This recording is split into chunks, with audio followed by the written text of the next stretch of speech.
The NFL Combine gave me a ton of hope, not only because there were some of the best scores we've ever seen there, like Xavier Worthy running a 4.21 40 time, or the amount of RAS guys like Frank Crum, who's 6'8", running a 4.9 40 time and had a 9.95 out of 10 RAS score. And this made me realize we need to trade the #1 overall pick. We need as many picks in this draft as possible. This draft is going to be very special. There is too much talent only having 6 picks. The Bears have the following needs to fill: wide receiver 2, edge, safety, center, defensive tackle, tight end 2, running back, and even wide receiver 3. Some of these will be addressed in free agency, but I'd like to draft guys now to get them a mentor above them through free agency and have them ready to go in a couple of years. So right there, that's 8 needs. You have 6 picks. We need more. Yes, there's free agency. Yes, there's a chance we trade the #1. Yes, there's the chance that we trade Justin Fields. No one knows what's going to happen right now, but everyone can agree we want cheap contracts for good talent, right? Well, that's a big one, especially we need more draft picks to get these guys on rookie contracts. Right now, Chicago has the #1, #9, #75, #111, #123, and #143 picks. And today, I am super excited to give you guys my post-combine mock draft, which this took me over 4 hours to make after watching endless film, seeing how these guys did, and I really hope you guys enjoy. Hello, everyone, and welcome back to this episode of Just Another Year Chicago. My name is Nick Brody, and as always, thank you for tuning in. Before I begin today's show, if you agree with me that we need to trade back some picks here to get more draft capital because of how special this draft is and get as much capital as possible, make sure to hit the like button on this video to show your support. Comment your favorite players from the NFL Combine and overall your thoughts of this mock draft, or just throw bear down in the comment section below.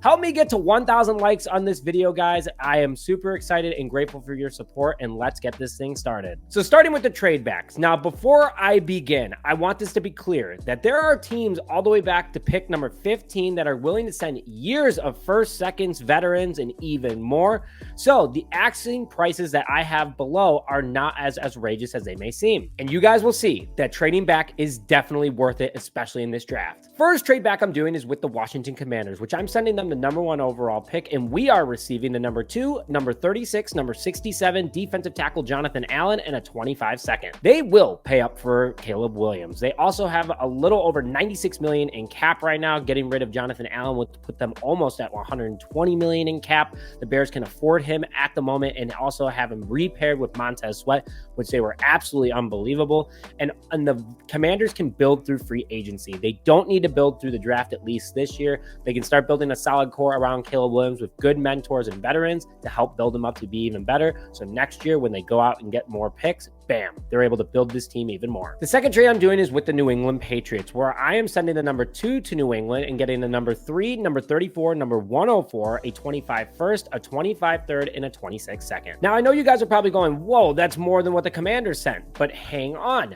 In a way, they're going to have to pay more. Teams know that Caleb Williams is going at #1, but there is a ton of next level talent still going to be available at #2, and they want to make sure that they hit on that. At least 10 teams are going to be calling for that #2 pick. New England knows that they're going to have to spend bands as well. And on top of it, they have a little bit more than $91 million in cap, so they can give up a big haul like Washington, put some veterans around whoever they choose at that #2 pick in order to build this team faster. The third trade back that I have today is actually involving the #9 pick, which I'm sending it to an interdivision rival, the Minnesota Vikings, for the #11, #42, and a 25 fourth. Now, the Vikings will want to go out and get a young quarterback. We don't know how good these guys are going to be, or they might even go out and get offensive tackle help because if they bring back Kirk Cousins. So overall, even if no matter what they bring in, they want to keep Justin Jefferson and Jacob Addison happy overall.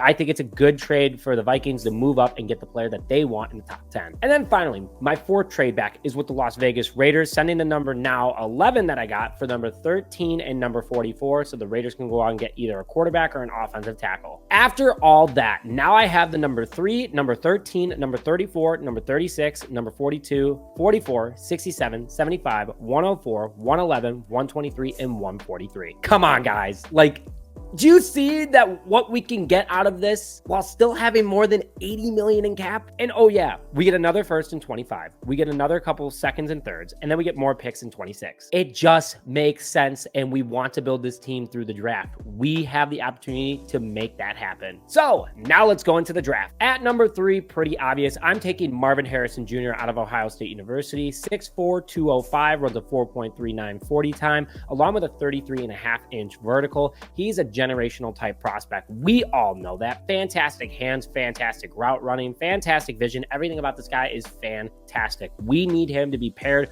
with DJ Moore. And yes, it would help out Justin Fields because in this scenario, I'm keeping him as quarterback 1. Overall, I mean, you can't deny it. 125 QBR for his quarterbacks when they target him, over 1,200 yards last year with Ohio State, 14 touchdowns, and an 18.1 yard per catch average.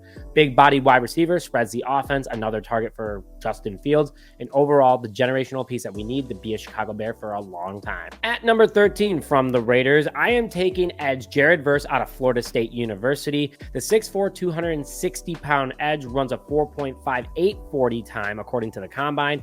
Fast off the snap, high motor, great tackler, fantastic at getting in the backfield. This guy showed out last year for Florida State with 41 total tackles, 13 tackles for loss, 9 sacks, and 3 pass deflections, along with a few forced fumbles and fumble recoveries. A great pairing to have across from Montez Sweat, much cheaper than going out and getting a veteran, and he's able to develop with him. And Jared Verse even said he would love to play for the Chicago Bears. At pick number 34 from the Patriots, I am going out and taking a hometown kid and getting Tyler Newman, safety from Minnesota. He's from St. Charles, projected early second-round pick, and because I traded back, I'm able to get him now. Standing at 6'2", 210 pounds, runs a 4.5 40 time. Big-bodied safety that would fill in for Eddie Jackson to take on big targets downfield, is able to keep up with other wide receivers, has great vision, great ball hawk ability, and his stats show for it at Minnesota last year with 53 total tackles, 5 interceptions, and 4 pass deflections.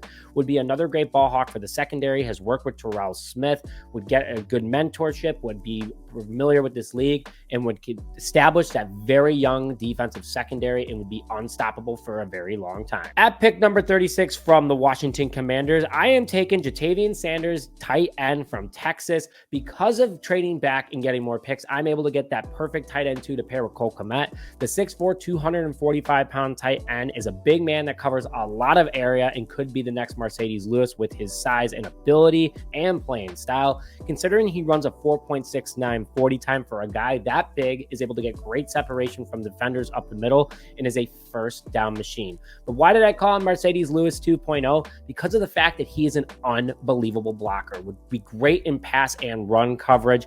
And last year, his stats alone showed he would be a dynamic player for this offense.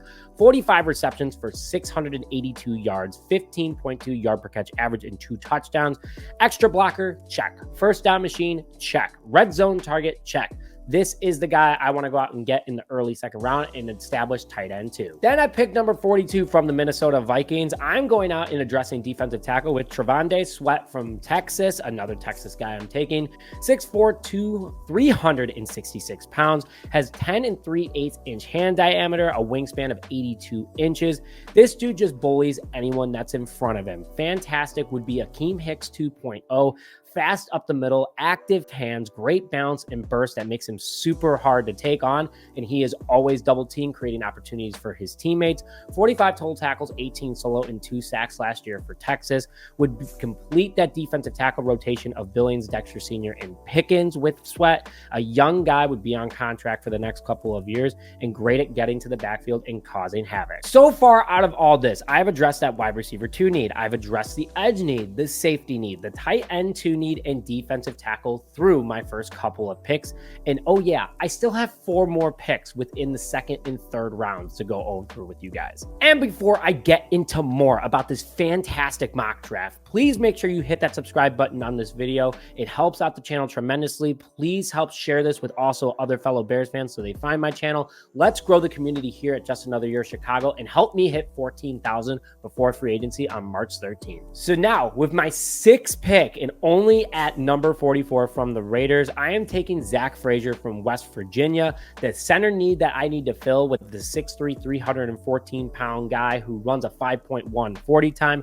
Great footwork that allows him to adjust with any defender and pick them up. Strong run and pass blocking ability, but great vision allows him to call out defensive schemes for his quarterback, and overall great awareness. He would sit behind likely a center free agent that I'd pick up like Lloyd Cushenberry Jr. or third. I'm sorry about that. I don't know why I called him Jr. But overall, a great run and pass blocker for the Chicago Bears. Doesn't get penalized and always on the field. My 7th pick, now I'm in the 3rd round, which is crazy to say, at 67 from the Washington Commanders. This is a direction that I think Chicago is going to go in with this draft if they do get more draft capital, and I don't think they're going to re-sign Deontay Foreman. But here I'm taking Trey Benson from Florida State, a projected 3rd rounder, 6 foot, 216 pounds, and runs a 4.39 40 time for a running back that big. A big, angry runner that just bulldozes over anyone. Also a strong pass blocker, and his stats showed for it at Florida State last year with 905 rushing yards, a 5.8, yes, 5.8 yard per carry average, 14 touchdowns, 20 receptions, 227 yards for an average of 11.4 yards per catch and 1 receiving touchdown. A big running back, athletic running back that could fit well into this room. But also, not only that, he's a great special teamer. He's returned multiple kick returns for touchdowns.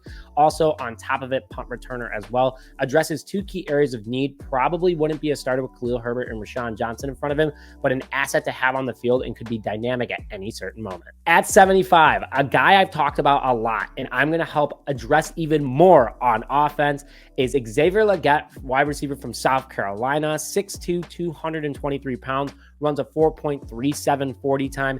Adding him with Marvin Harrison Jr. and DJ Moore in the 3rd round, which where he's projected at the moment, would be unstoppable. Crazy speed and ability that lets him get by any defender. Fantastic hands and vision combo. Great vertical. Just an overall athletic freak. His quarterback's QBR when they target him is 122.2 and 71 receptions for over 1,250 yards last year with South Carolina. 7 touchdowns and a 17.7 yard per catch average. Again, you'd have DJ Moore, Marvin Harrison Jr., and Xavier Legette as your wide receivers. All big dudes, all can chop it up downfield, and we would just absolutely be unstoppable for the new offense that's coming in. Now, I mean, I've already killed this draft so far. I mean, I hope you guys agree with that. I think so. This would address every need that we have on offense and overall be a great deal for the Chicago Bears. Before I get into my final picks, though, today's show is sponsored by Southern New Hampshire University's online sports management program. Whether you want to learn about business and economics of sports or sports management as a whole, SNHU gives you the chance to extend your knowledge into a variety of areas of sports. Signing up today gives you not only information about the school, but how you can learn more and be more involved. There's no charge. All what they'll do is they'll reach out to you. It's a great opportunity, guys. It put me in a great position where I am today. So please make sure you sign up to learn more. All it needs is your email and your phone, and it's a really awesome opportunity. You guys don't want to miss it. And supporting the sponsors supports the channel. Link is in the description. Now let's go to our next picks. At pick number 104 from the New England Patriots, I am taking Javon Foster, offensive tackle from Mizzou, 6'5", 309 pounds, and wins at the point of attack at all times due to his size, but also great ability and awareness. He was a captain for the Tigers last year. From a pass blocking and running perspective, I really like this guy to add as offensive line depth as a whole. You can't hurt to have any more. And the projected 4th round pick, which is crazy how good this draft is that he's a projected 4th round pick, would be great for the Chicago Bears. At pick number 111, this guy has jumped up on my chart, and it's Mohamed Kamara, edge from Colorado State University. Overall, he's a projected 4th rounder at the moment at the time of this video, so I'm going to go with that because I don't know how he is. 6'1", 248 pounds. I think that's the only thing that really hurts him in this situation is his size. Again, wins at the point of attack, bullies guys, great awareness. Also ran a 4.57 40 times, so he's able to blow past any sort of defender that's in front of him. Last year for Colorado State, he had 56 total tackles, 13 sacks, and 2 forced fumbles. Huge depth piece, would add to the rotation and can be a monster. Low risk, high reward. And then at pick number 123 from the Philadelphia Eagles, I'm taking Torrey Taylor from Iowa, a punter at 6'4", 232 pounds, which is massive, by the way. Massive leg, crazy accurate, 93 punts last year for the Hawkeyes with a 48.2 yard average and a 67 long. Massive leg to help in order to pin defenders deep into their zones. I would love this pickup, guys. It's nothing against Trenton Gill, but I want to get the best of the best at every area, and this guy could be awesome. Projected 6th-round pick at the moment. I got to take him early. And then at pick number 143, I'm going to let you guys pick. Comment who you think the Bears can take at number 143. Let's be realistic. I know some of you guys are going to be like, oh, let's trade it for Patrick Mahomes. No, let's not do that. Just overall, let's see who you guys have at 143. Could be a diamond in the rough. Overall, super excited to hear what your guys' responses are. Guys, I had a blast making this video for you guys. I really hope you enjoyed it too. And again, please hit that like button on this video. Comment your thoughts or just a bear down if you enjoyed the content, and hit that subscribe button if you haven't already. Let's hit 14,000 before March 13th. Would be absolutely fantastic. And I hope you guys had a lot of fun. But with that, thank you as always for tuning in this episode of Just Another Year Chicago. My name is Nick Brody, and as always, bear down, baby.